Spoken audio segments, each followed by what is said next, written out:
fungsi kuadrat, nah beda sama persamaan kuadrat ya. Ini fungsi kuadrat. Fungsi kuadrat bentuknya y sama dengan ax kuadrat plus bx plus c. A-nya nggak boleh sama 0, ya kan? Jelas dong kenapa A-nya nggak boleh 0 kan? Nah, ingat ya, kalau persamaan kuadrat itu hanya persamaan ini sama dengan 0. Biasanya itu ada akar-akarnya, ada solusinya. Karena yang sama dengan 0 itu cuma itu gitu. Tapi kalau fungsi kuadrat itu berarti kan y-nya itu tergantung dari x. X-nya itu x kuadrat plus bx plus c. Akhirnya hubungan antara x dan y-nya itu bisa dipetakan dalam grafik. Oke, ingat ya konsepnya gitu. Nah, grafiknya itu bentuknya biasanya gini nih. Kalau nggak melengkung, dia terbuka ke atas atau terbuka ke bawah. Nah, ini tergantung dari nilai A-nya. Kalau A-nya positif kebuka ke atas, A-nya negatif kebuka ke bawah. Oke. Nah, sekarang gini. Kalau diplot di dalam suatu sistem ini ya, kartesius gitu ya. Itu dasarnya itu bentuknya y sama ax kuadrat. Nah, fungsi dasar aja. Ya, kalau A-nya positif buka ke atas, negatif buka ke bawah. Nilai A itu nanti dia akan mempengaruhi kelengkungan dari si fungsi kuadrat itu. Oke? Nah, biasanya itu pertama-tama nih, kalau ada fungsi kuadrat ini, lihat, dia kan ada ujungnya nih. Nah, ujung itu, ujung yang paling bawah atau paling atas disebut nilai maksimum minimum. Oke? Nah, itu adalah titik ekstrimnya, ujung. Nah, ini gue gambar nih. Gue gambar fungsi kuadrat ini ada ujungnya. Itu titik ekstrim. Titik itu terdiri dari xp, yp, x puncak atau y puncak ya. Ini nilai minimum. Kalau yang kebuka ke bawah berarti nilai maksimumnya. Ya kan, ini karena nilainya apa? Nilai y di titik ini dia paling rendah, paling kecil nilainya, makanya disebut nilai minimum. Oke, sekarang gimana caranya sih kita mau nyari titik ekstrim dari fungsi kuadrat ini?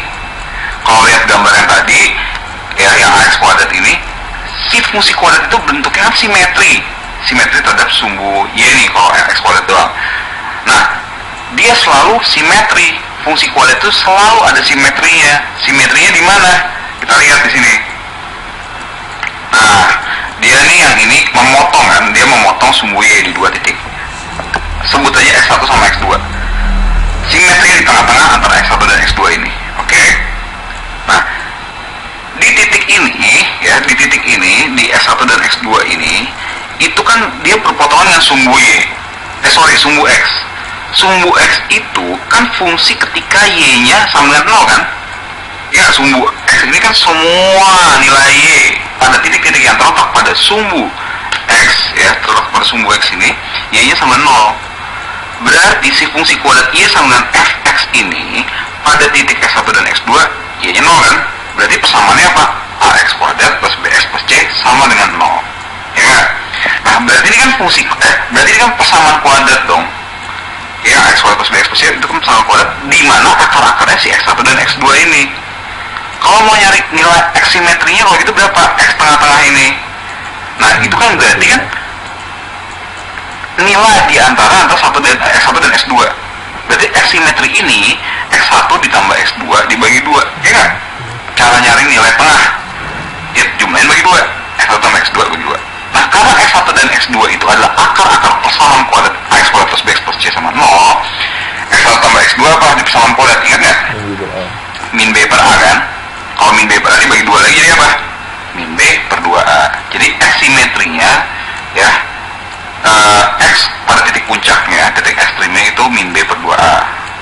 Terus kalau y simetrinya berapa? Ya kalau x-nya, x simetrinya itu min b per 2a, y simetrinya ya tinggal masukin aja x simetri ke dalam fungsi kuadrat tadi. F dari x simetri. Berarti masukin aja min b per 2a dalam fungsi itu. Gitu aja dari titik ekstrem ya. Jadi kalau misalnya sendiri gimana?